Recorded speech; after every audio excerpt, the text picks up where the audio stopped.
Hello everyone, welcome back to another Teardown video, and in this one we're going to be checking out the Lexibook Star Wars Rebels Cyber Arcade handheld device. From what I can gather, this was for sale in around 2017-2018, and they do an updated version now which is PJ Masks or something, which must be some kids program. And they also do a Disney Princess one as well. But what they basically are is 150 in one. The first 10 games in this one are to do with Star Wars, or very loosely based on Star Wars. And as you see, there's a nice little intro screen pops up there, and then we get onto the game list. If you see my other Lexibook video of the Cyber Arcade, you'll see that these are a bit different to your standard Famiclones, because these actually don't contain NES games or Famicom ROMs. These are actually games that seem to be designed specifically for Lexibook, which is quite interesting, even though they are still rip-offs of old 8-bit games. So we'll just go over the unit. They're quite sturdy made as well. This is very, very strong plastic. And the screen, you can't see it on the menu at the minute, but the screen is actually really nice. So we've got an A button up here, but this is barely used. We've got the B button down here, which is the most used button. We've got a D-pad here, which is actually, I'm not sure how well used this console is, because I've literally just picked it up today second hand. But the D-pad is quite terrible, very badly on the response. But that could just be from overuse, but still, you'd expect it to last a lot longer. I mean, the unit looks in very good condition. So we've got the power button and a volume button, which cycles between medium, loud and volume off. We've got our battery compartment here, and then we've got our Lexibook serial numbers and everything on the bottom there. So as I say, we've got our 150 games. The first 10 have got something to do with Star Wars, although, as I say, very loosely based. At the end of the video I'll run through all the games so you can see them anyway. But yeah, these are, I mean, some of them don't even qualify as games because they're that basic. But yeah, I'll quickly go through the menu, and then at the end of the video I'll put some gameplay footage up. But yeah, what I want to hopefully try and do is open it up, and maybe we can do a TV out mod, because there's no TV out on this. And also I'm interested in trying to do a controller mod for it as well. So then if we can get it plugged up to the telly with a controller, that would be pretty awesome, to be honest. But yeah, that's pretty much the games list. Oh, see there how it was a bit unresponsive. It's deciding to go up instead of across. I can't even see. It'll go back that way. It won't even go to the end of the menu now. There's another page. For some reason it won't even go to it. Let's go down. Let's see. There you go, as you see. So some strange business going on there. But yeah, right, let's get this thing opened up and see what it's made of.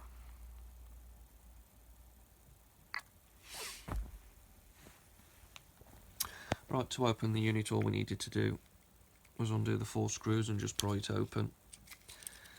And inside we can see there is a rather small circuit board here, which powers everything. This is a wire coming off with the button, and then another one up there. You have the speaker coming off here, and the power supply coming down into here. This is the flash chip, what stores the games. I haven't checked it out properly, but it's probably a 1 gig chip. It might even be half a gig, but they're usually 1 gigs. We have the nasty glob top here, which is where all the main data is stored, so we're not going to be able to do anything in regards to that. Next to it over here, we have the sound chip, and then just a few basic components here and there.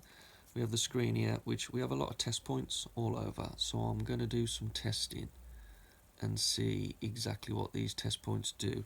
They most likely are just to test that everything is made proper on the circuit board before everything's soldered in.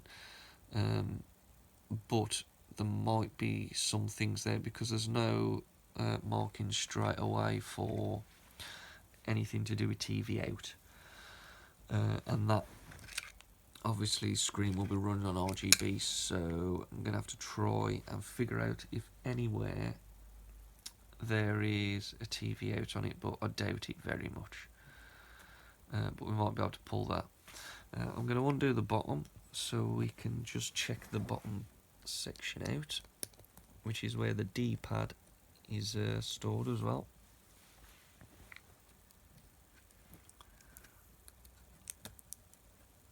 So if we lift that up, so we got the power and the volume.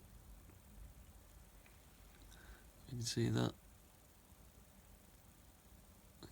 Power and the volume and the up, down, left and right, and once again a lot of test points. We've got some serial number there as well, and the connection for the screen. So yeah, it doesn't look like there's any TV out already installed on it. It would be interesting to get, because I don't actually have any Lexibook stuff with a TV out in, so I think I'm going to have to invest in one of the actual console Lexibooks and see what the difference is. What have I just done with that screw? There it is. So yeah, quite a well built, I'm putting that in the wrong one, quite a well built device. I'll run through the games shortly so you can view those, but as I said, they're not amazing. The unit, I'm not sure exactly how much this one retailed at, but the latest versions retail at $34.99, which to me is a bit extreme. If they were priced £15 and under, it'd be pretty good, and it'd be the sort of thing you could buy your kid or yourself if you're going on a journey and you're a passenger in a car or going on a train or something like that, and it'll pass a couple of hours here and there. But for £35, I'm not sure if you're actually going to get your money's worth. But as saying that, it is different to most of the Famiclones out there, because this does have its own type of games. I'm not actually sure if it does run off Famiclone technology at all, but it will be interesting to rip the chip out and place it in, because I do have the flash ROM that's in here is in many Famiclones, so it'd be interesting to rip it out and just see if it worked directly in another Famiclone.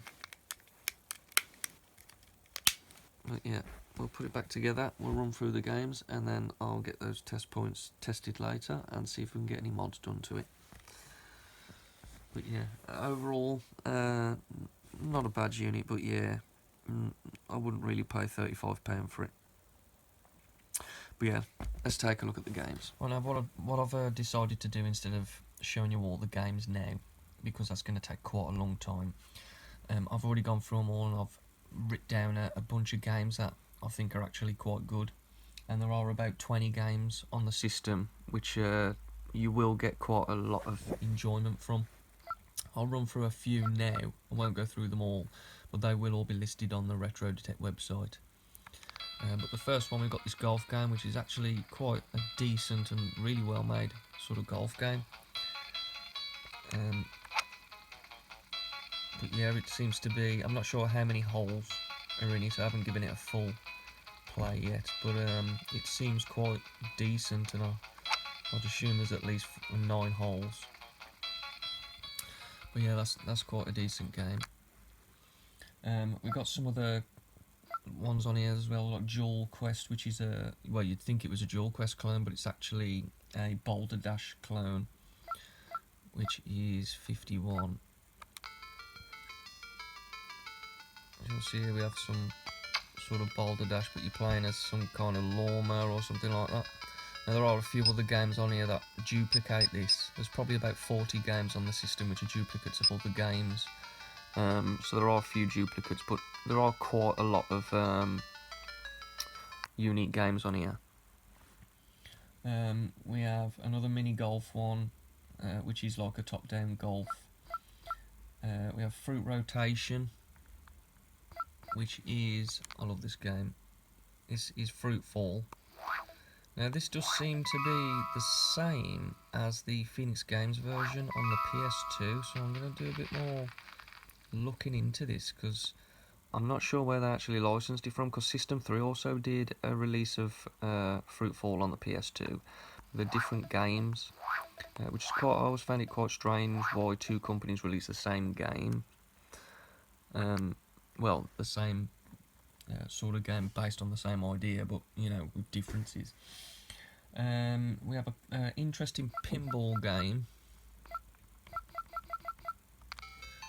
which is you control a ball and you got to go around a track, and you got to try not to get in the holes, like I just did. Yeah, that seems quite interesting. And then I was quite happy. Where is it? If I can find the 95. Here we go. North Salvation, which you'll see is a Mr. Driller clone. Now I was really happy about this because I love Mr. Driller, and obviously it was a Dreamcast game. I'm not sure if you can get it on any other system, but I always played it on Dreamcast, and so I'm happy to have it on a little handheld, because this is the sort of thing that I'd like to play when I'm away on a train or something like that. Yeah, we'll just look at a couple of the last ones now. We've got 143 Conquer South Pole, which looks like some crazy puzzle game where you've got to destroy the penguins and pick up the little items, whatever they are, and then you got to get out of there. But yeah, that seems interesting. But yeah, there's a few decent little games on here, nothing overly super special. And here's another one, Towers. This seems like a game that'll probably infuriate you.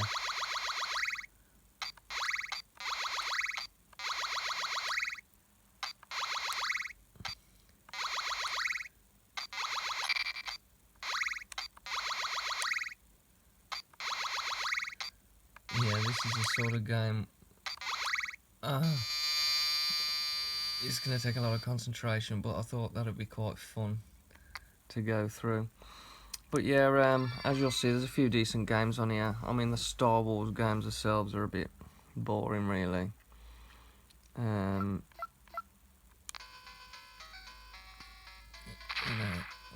whatever that game is. Asteroid Blockade, you get a Pong clone. But yeah, these aren't anything. I mean, obviously the Pong clones, I do like these games, but the actual Star Wars branded games aren't that special. So, but there are, as I say, there are about 20 games on the system that you will get some enjoyment from. But I still wouldn't say it warrants the £35 that they're asking for it. But if you can find one for under £10, then you know it's probably worth it for the 20 games you're going to get to play. You'll get a few hours worth out of it, and it'll be the sort of thing that you can just chuck in your back pocket or in any pocket and just take anywhere with you, take on the train or on a bus or something like that. And the games, you know, there's nothing in depth, so it's something you can just play for 5 minutes and then forget about. There's no need to save anything, or you could get, you know, a couple of hours out on a train. So it's never going to be a system that you're going to play 24 hours a day, but you know, every now and again it's not bad. So all in all, I mean the design quality is quite good apart from this D-pad. This D-pad is terrible. Now, as I said before, I don't know if that's because it's a second-hand system, it's been overused, but it just feels like this D-pad is just always terrible straight out the box. It'd be nice if I could get some mod done, but because I can't seem to figure out any TV out mod, there's no real point in doing a controller mod, so that idea will probably be shelved. But yeah, thanks for watching, and as I say, I'll get another video done with a few seconds of each game, so keep your eyes peeled for that one, and we'll do some more Teardown soon. So yeah, hit the subscribe button if you haven't already, and we'll see you on the next video. Take care, toodaloo.